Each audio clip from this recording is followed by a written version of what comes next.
Bismillahirrahmanirrahim. Assalamualaikum warahmatullahi wabarakatuh.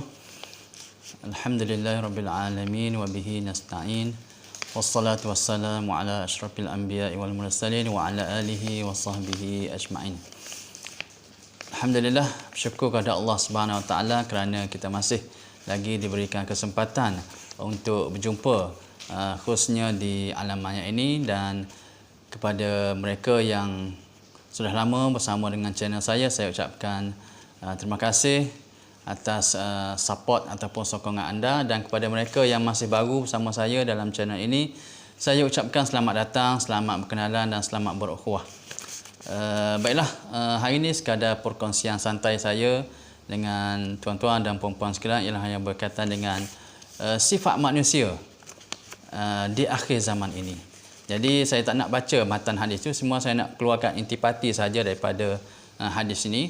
Hadis ini diriwayatkan oleh Sahih Bukhari, yang mana Nabi dia kata ada empat golongan manusia yang mana berlaku akan wujud di akhir zaman ini.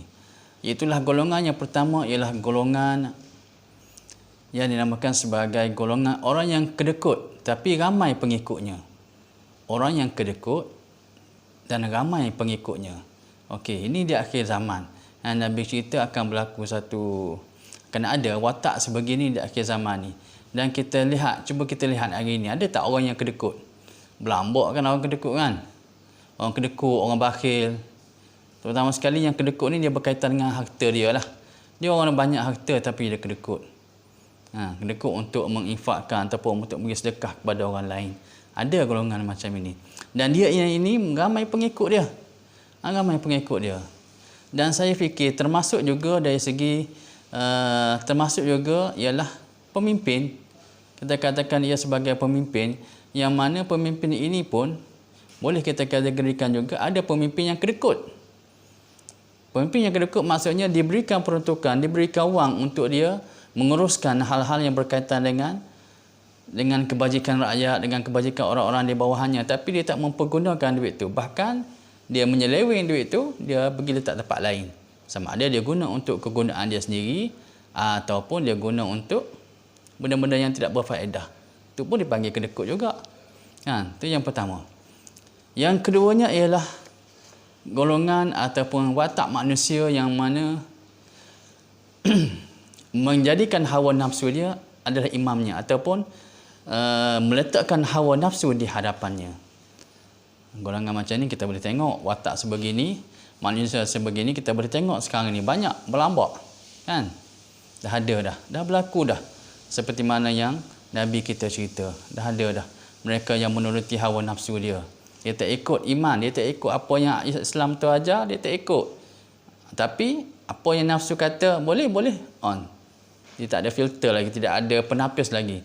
Islam tu, agama itu bukan sebagai filter bagi diri dia. Dia tak ke tepi Islam tu.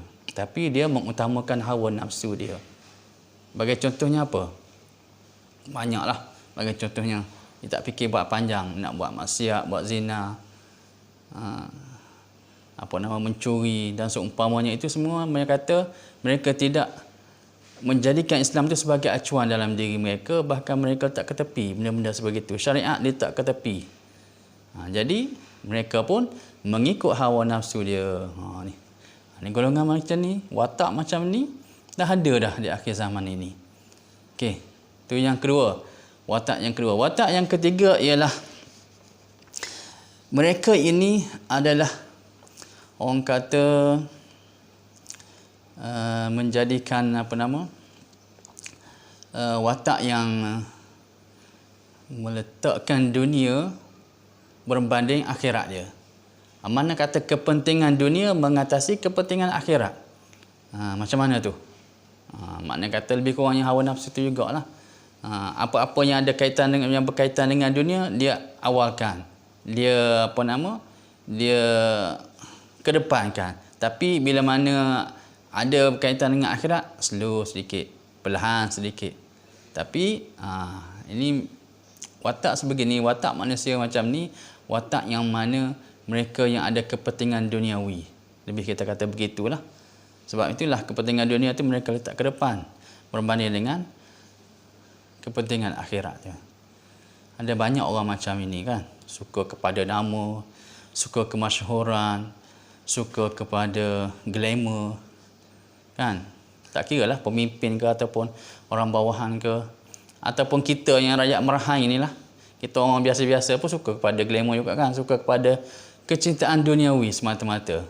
Cuba tengok kat medsos, media sosial tu, berapa ramai orang suka menunjuk-nunjuk, mengutamakan keduniaan, tunjuk kereta, tunjuk rumah. Kalau niat dia betul, alhamdulillah. Tapi kalau niat dia nak menunjuk-nunjuk, tu. Okey. Yang ketiga, watak yang keempatnya ialah mereka ini berasa bangga. Berasa bangga dengan idea ataupun pendapat dia sendiri. Maknanya berkata ialah pendapat orang lain dia tak terima. Yang dia terima adalah pendapat dia. Watak sebegini. Kita boleh lihat sebagaimana kalau kita ada dalam satu organisasi, dalam satu mesyuarat dan seumpamanya, kita lihat idea dia lah, dia rasa yang dia yang betul. Kalau yang semua tak betul. Begitu. Dan kita tengok kalau zaman sejarah-sejarah silam, kita tengok Firaun, dia panggil, walaupun Firaun dia panggil semua pembesar-pembesar dia bermusyawarah sama dengan dia, tapi yang dia terima adalah pendapat dia. Tu Firaun punya cerita lah.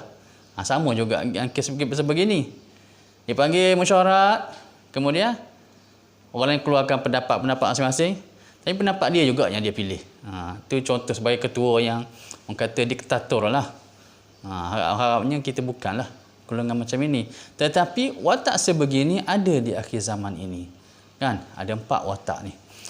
Nabi kata kalau ada keempat-empat watak ni, apa yang kita boleh buat? Nabi kata, jagalah diri kamu. Jagalah anak-beranak kita, keluarga kita. Dan biarkanlah urusan di luar tu. Dan kita seolah-olah hari-hari yang mendatang itu penuh dengan kesabaran, penuh dengan fitnah, penuh dengan kesusahan dan macam-macam lagi. Jadi kesabaran itu seolah-olah kita menggenggam bara api. Begitu Nabi sebutkan. Makna kata ialah mereka yang berhadapan dengan situasi sebegini, situasi hari inilah. Bagaimana yang saya bagi tahu, situasi hari inilah yang banyak menuntut kita kepada kesabaran, keimanan. Dan kita seolah-olah sedang menggenggam bara api itu sendiri. Walaupun sakit, genggam bara api sakit kan, tapi kena sabar juga, kena tahan juga. Kenapa? Kita sekarang ini sedang berada dalam di akhir zaman yang penuh dengan fitan ataupun penuh dengan fitnah-fitnah. Okey? Jadi itulah perkongsian saya pada hari ini. Terima kasih kerana sudi mendengar, kerana sudi menyokong dan juga juga sudi untuk menyokong channel saya pada setiap kali keluaran ini. Terima kasih. Sekian. Assalamualaikum.